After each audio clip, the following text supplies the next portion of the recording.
नमस्कार, सुनीताज फूड कट्ट्यावर मी तुम्हा सर्वांचे मनापासून स्वागत करते। आज आपण अगदी झटपट या दिवसामध्ये भेटणारी कांद्याची पात रेसिपी टिफिनसाठी अगदी झटपट अशी तयार करणार आहोत। शिवाय ही रेसिपी सगळ्यांच्या आवडीची अशी आहे, तर नक्की पहा। त्यासाठी कांद्याची पात नेहमी कोवळी पाहून घ्या। हे पहा, कांद्याची पात कोवळी अशी आपण कट करून धुवून चाळणीमध्ये घालून घेतली। अतिशय बारीकही नाही आणि मोठी नाही, मध्यम आकारात कट करून घ्यायची। हे पहा, आपण पाणी निथळण्यासाठी या खाली एक प्लेट ठेवून दिली होती। कांद्याची पात कट करण्यापूर्वी त्यामध्ये गवत पाहून घ्यायचं, नंतर पुन्हा गड्डी बांधून घ्यायची आणि त्यानंतर पुढचे टोक जर खराब असेल ते कट करून घ्यायचे आणि या पद्धतीने कांद्याची पात आपल्याला कट करून घ्यायची आहे। नंतर साहित्यामध्ये अर्धा वाटी हरभऱ्याची डाळ येथे मी 2 तास गरम पाण्यामध्ये भिजवून घेतली, म्हणजे ती झटपट अशी भिजली जाते।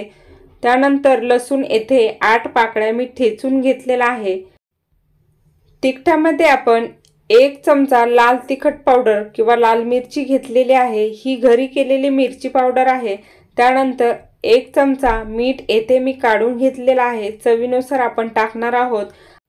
आता गॅसवर एक कढई ठेवून त्यामध्ये 4 पळ्या तेल घालून घेतलं। तेल छान तापल्यानंतर येथे आपल्याला अर्धा चमचा मोहरी घालायची। मोहरी छान तडतडल्यानंतर अर्धा चमचा जिरे येथे आपल्याला घालून घ्यायचे आहेत। हे पहा, जिरे छान फुलल्यानंतर ठेचून घेतलेल्या लसूण पाकळ्या आपल्याला घालून घ्यायच्या। त्यानंतर अर्धा चमचा येथे हळद पावडर मी घालून घेत आहे।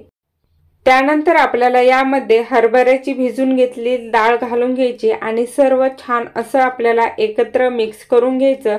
हरभऱ्याची डाळ येथे आपल्याला 2 ते 3 मिनिटांसाठी छान अशी परतून घ्यायची। हरभऱ्याची डाळ तेलामध्ये किंवा फोडणीमध्ये या पद्धतीने परतून घेतल्यानंतर ती झटपट अशी शिजली जाते किंवा मऊ होते।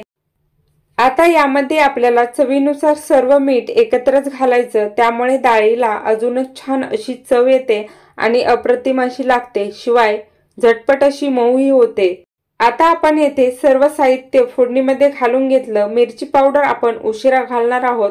मिरची पावडर जर अशा वेळेत फोडणीमध्ये घातली तर ठसका उडू शकतो, म्हणून आपण सर्वप्रथम येथे कांद्याची पात फोडणीमध्ये घालून घेणार आहोत। हे पहा, या पद्धतीने कांद्याची पात फोडणीमध्ये घालून घ्यायची आणि 1 मिनिटासाठी वाफेवर मऊ होऊ द्यायची। त्यानंतर आपल्याला कांद्याची पात येथे मिक्स करून घ्यायची। कांद्याची पात जर कढई भरून घातली असेल तर ती 1 मिनिटासाठी मऊ होऊ द्या, म्हणजे कांद्याची पात आपोआप खाली बसली जाते आणि त्यानंतर ती फोडणीमध्ये मिक्स करून घ्यावी। हे पहा, आता येथे आपल्याला यामध्ये लाल तिखट घालून घ्यायचं। मी पूर्ण 1 चमचा घरी केलेलं झणझणीत आणि चमचमीत लाल तिखट यामध्ये घालून घेतलं। तुम्ही तुमच्या आवडीनुसार लाल तिखट पावडर यामध्ये घालून घ्या। आता हे सर्व छान असं मिक्स करून घ्यायचं। सर्व आपण छान अशी पात येथे मिक्स करून घेतली। अतिशय सुंदर असा सुगंध हिचा घरभर सुटला आहे। नुसत्या वासाने सुद्धा आपल्याला कांद्याची पात खावीशी वाटते, इतकी सुंदर ही रेसिपी अगदी झटपट अशी तयार होते। आता हिची सर्वप्रथम आपल्याला एक वाफ काढून घ्यायची, त्यामुळे यावर झाकण ठेवून देऊया आणि 1 मिनिटासाठी वाफ काढून घेऊया। हे पहा, 1 मिनिट छान अशी वाफेवर होऊन दिल्यानंतर कांद्याच्या पातीचा कलर अतिशय सुंदर असा आला आहे। आता कांद्याची पात आपल्याला पुन्हा एकदा छान अशी मिक्स करून घ्यायची आहे। हे पहा, ही पात आपण पूर्ण निथळून घेतल्यामुळे अजिबात पाणी सुटलेलं नाही, तर आपण हिला शिजण्यासाठी अर्धा वाटी पाणी येथे घालून घेणार आहोत। हे पहा, या पद्धतीने आपण यामध्ये थोडंसं पाणी घालून घेतलं आहे। जर कांद्याची पातीचं पाणी तुम्ही काढून घेतलं नसेल तर त्या पातीला जास्त असं पाणी सुटतं आणि त्यामुळे पातीमध्ये पाणी टाकायची अजिबात गरज पडत नाही। 5 मिनिटांनंतर या पद्धतीने आपली कांद्याची पात छान अशी शिजून येथे तयार झाली आहे। अजून 2 मिनिटांसाठी मी छान अशी शिजवून घेणार आहे, त्यामुळे खाताना ही पात अजिबात करकर अशी लागत नाही। 2 मिनिटांनंतर तुम्ही येथे पाहू शकता की कांद्याची पात छान अशी शिजून आपली येथे तयार झाली। आता यावर आपल्याला छान असं झाकण ठेवून अजून एक वाफ काढून किंवा थोडीशी थंड करून घ्यायची आहे।